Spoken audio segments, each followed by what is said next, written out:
5, 6 र 7 का विद्यार्थीलाई पुरस्कार वितरण हामी अर्को चरणमा गर्नेछौँ।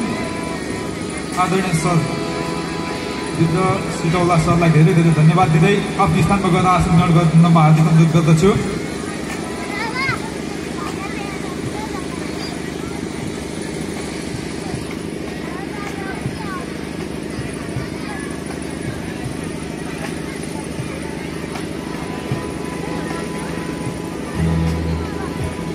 हेलो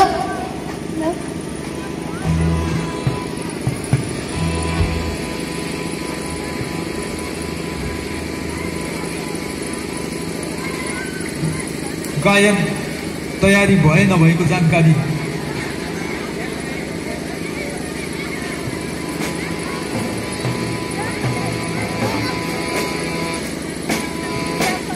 क्षमा पाऊ आमा बोलको गीत प्रस्तुत गरिदिनु म गायन समूहका साथीहरूलाई अनुरोध गर्दछु। त्यसैगरी योभन्दा पछाडिको लागि मलाई आमा बोलको गीतमा नृत्य तयारी अवस्थामा राखिदिनु नपर्ने हार्दिक अनुरोध गर्दछु।